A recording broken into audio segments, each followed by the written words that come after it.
Questions from Kirsten Watson. Go ahead, Kirsten. Hey, Dave. I saw that MLB announced that the game one starter is going to be Jack Flaherty. So, one, I guess, congratulations on kind of just that decision. But what does that mean for the team and what led to that decision? I think, obviously Jack's been really good for us. That last start was standing. Yamamoto will start game two. And I think if you're looking at kind of both those pitchers and what the potential World Series could look like, just giving both those guys the best opportunity to participate, to pitch, and put them in the best spots possible as far as days of rest and things like that. When you think about just what you've learned about Jack and his time in Dodger Blue and really how you saw him handle game one of the NLCS, what is it about just his performance, his composure on the mound, the intensity, all of that you like about how he can set the tone in game one of this series? Well, I think that, it's been good. Obviously, the experience, the way to kind of navigate an outing, he's seen it all. And, even looking at his last start in New York, I think that, self-admitted that certain parts of that game sped up on him. And I think that's a lesson to be learned. And so I think that with Jack, the experience, that's another experience moment for him that I think that can kind of help him in this series right now. So I think that, we got through it, we weathered it. No pun intended. I think he's healthy now. And he'll spit out a good one on Friday. Thank you, Dave. Yep. Next question is from Dave Assay. Go ahead, Dave. Hey, Dave. I was wondering what the chances are of Vesia and Graterol being part of your bullpen in the World Series, and also just another part of that question to your bullpen. When did you start to realize they had that identity of the self-proclaimed dogs out there? Yeah, it was certainly self-proclaimed. I don't know who kind of initiated that, but I couldn't agree more with it. I absolutely feel that these guys are dogs. As far as the Vesia Graterol question, Vesia, I think, is going to throw a live today or tomorrow. I think it's today or tomorrow. And he's going to throw to some hitters, but they both are trending in the right direction. But I do feel with both those guys, it's going to be a kind of game time decision as far as when we got to submit, if they're going to be viable or not. Thank you. You got it. Next question's from Juan Toribio. Go ahead, Juan. Hey, Dave. Freddie was just in here talking about he feels that he'll be ready to go for game one. And how much do you think these these days off are going to help him moving forward? I think huge. I think it certainly hurt him not being able to, be a part of things and certainly, being a part of game six, but appreciating the fact that we got 4 more days to nurse his ankle back to health. I think there's only upside in that. I think mentally, I think he's in a good spot, anxious, obviously with the ankle, but I don't doubt the fact that he'll be in there for game one. And, hopefully with these days that we've gotten ourselves out of the woods and we can manage him, throughout the World Series. And then behind Jack, how do you see Walker and Yamamoto kind of fitting into the pitching plan and then obviously the bullpen game if that's what you guys are going with? There will be a bullpen game. Yamamoto is going to pitch game 2. And I think over the next couple of days, we'll sort of talk through how game 3 and 4 look. Thanks, Dave. Yep. Next question's from Fabiana Ardaya. Go ahead. Yeah, Dave, sort of on that, how do you sort of balance? Obviously, you want Yamamoto to be able to pitch twice in the series, along with the fact that you're probably going to have a bullpen game during a stretch of 3 games in a row. Yeah, so I think the Yamamoto piece is pretty easy, giving him a chance to pitch in game 2 and potentially a game 6.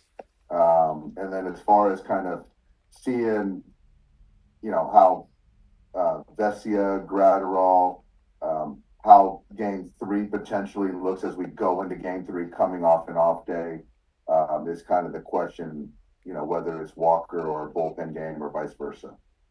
And then with Betts, Freddie, like, what do you want to see from his swing just in the next couple of days? Just sort of know that he's like in a good spot. Obviously, not just being healthy enough to be out there, but that his swing is back in a good enough spot for you guys.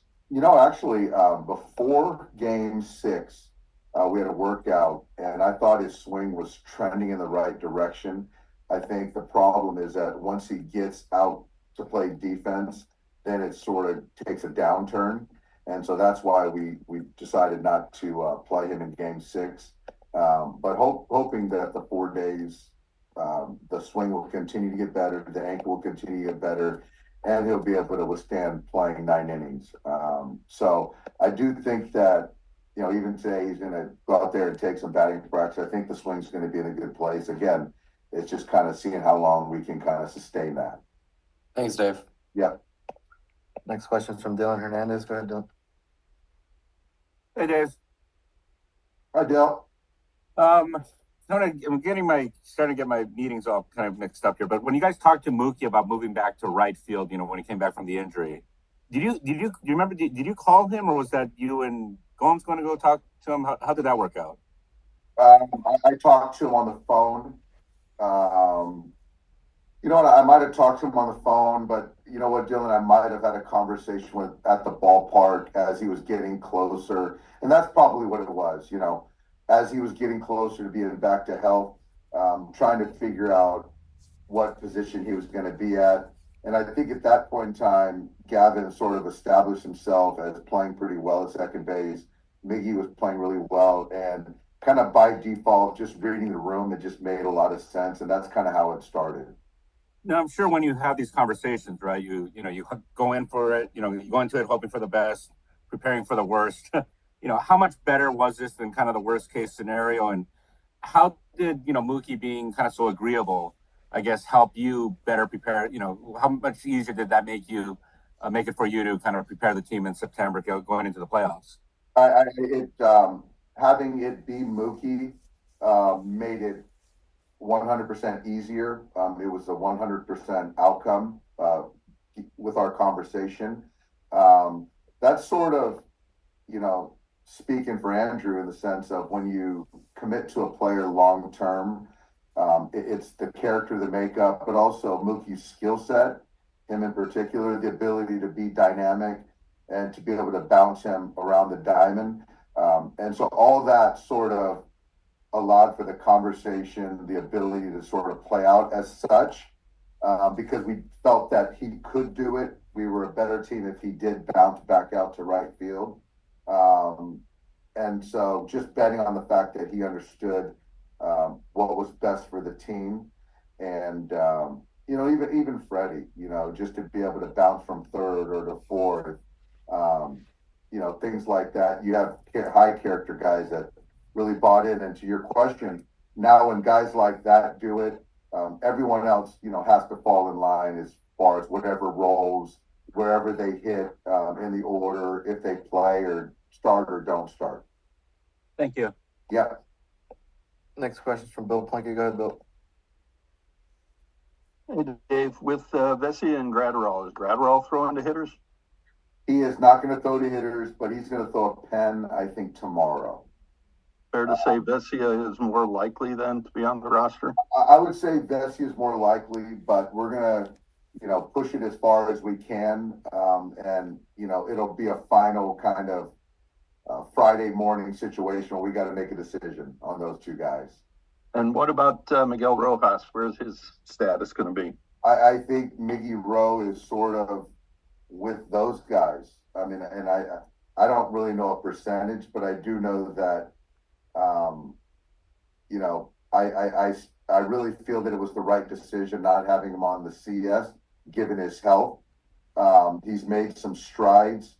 I know he's going to do everything he can to be on the World Series roster, but we still got to be certain that he can run, he can defend the way he can defend. So I'm hopeful, but not certain right now.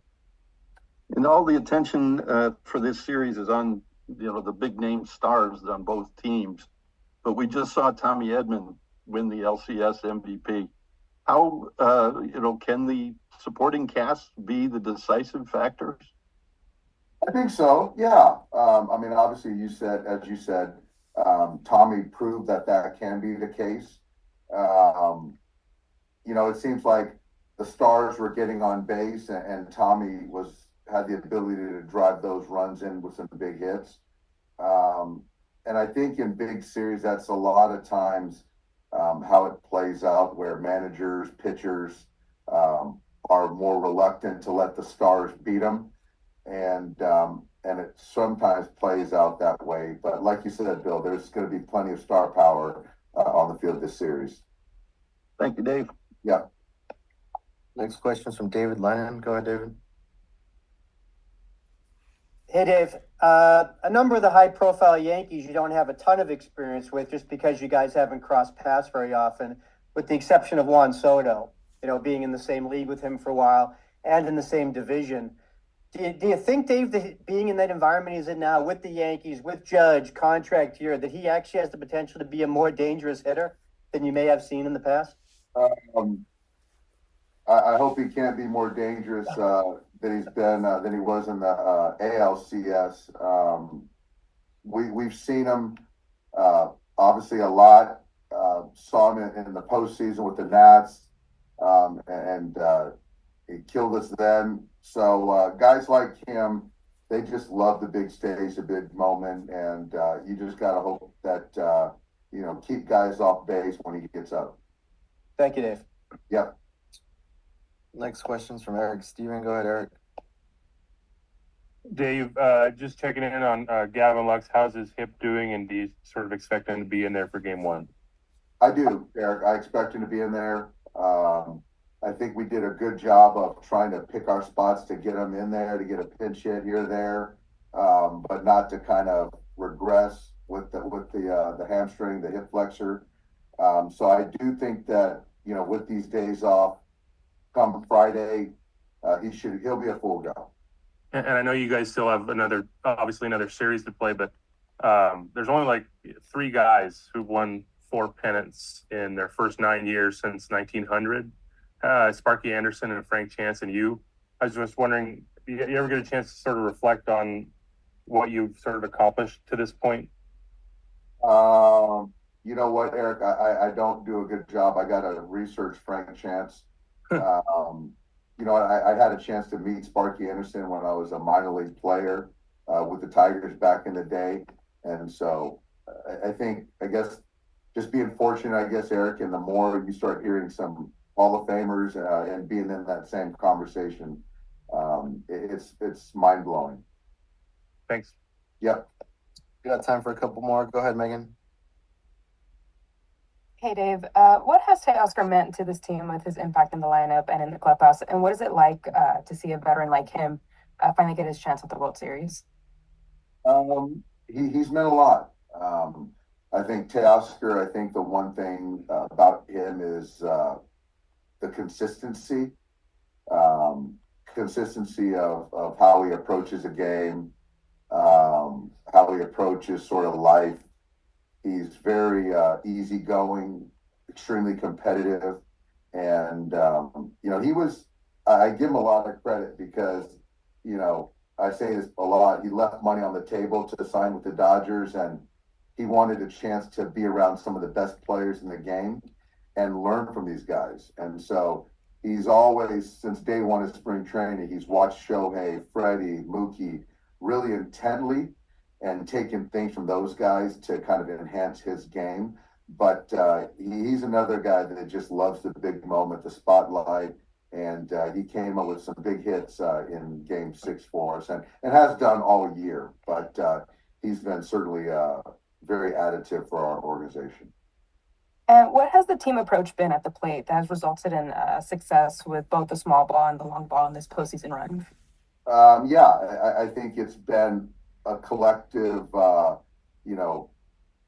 approach to scoring runs, to creating stress. If it calls for getting a bunt down, stealing a base, getting a guy over, hitting to the opposite field. But I think at the crux is controlling the strike zone. And, scaring pitchers out of the strike zone when they throw it over the plate.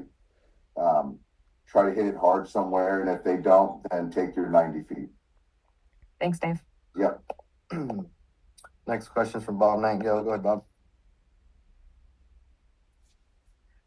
Hey, Dave, I was wondering how well do you know Aaron Boone, and have you guys talked about the difficulty and challenge of all the pressure of managing in LA and managing in New York? So Aaron and I have a good history. We played against each other in college. He went to SC, I went to UCLA. We've got a lot of mutual friends. We sort of have similar circles. I know that we talked before he got the Yankees job. And so we have a very good relationship. During the season, we talked a little bit. I think we talked a little bit when we played him this summer. Haven't reached out in the postseason either way. So we'll catch up on Friday, though. It's going to be exciting. And you guys ever talked about, your big stolen base for the Red Sox and his big home run for the Yankees? You know what? We don't, because, so I would probably give him a lot of grief if he brought up that homer to beat the Sox, and he would return the favor to me if I brought up the stolen base. So we don't talk about that very often, but I do think it's very cool that, we played against each other in college, and now, as college rivals. And then now, you could just see that this rivalry with, the Dodgers and the Yankees, it's pretty special. It goes way back. And so now we're doing it again, opposing one another. So it's a pretty good story. Thanks so much, Dave. Yeah. All right. Last one's from Steve Henson. Go ahead. Yeah, hey Dave. So Bob just alluded to that, but that was 30 plus years ago that you and Aaron competed against each other in college. You were both, I think, 19 years old when the first time you got UCLA and USC played. What do you remember about those games? And were you friends off the field, or didn't Bruins and Trojans mingle back then? No, we weren't friends. I think at that point in time, I didn't care too much for him. I don't think he cared too much for me, and I do recall they probably got the best of us back in the day, so it probably enhanced my distaste for him and the Trojans. But he was always a heck of a ball player. You knew, and we played against each other in the big leagues, and so he was always a smart baseball player. Obviously, great pedigree. So you knew he was going to be in the game for a long time, and just couldn't be more excited for him. Well, how cool is it that 30 years later, you guys are veteran managers facing each other in the World Series? Yeah, it's really cool. I just wish Coach Gillespie was still around. That'd be great. I know my coach, Coach Adams, still here, but that would have been a great moment. It's pretty remarkable. Thank you. Yeah. Thanks, Dave. Thanks, everybody. Thanks, guys.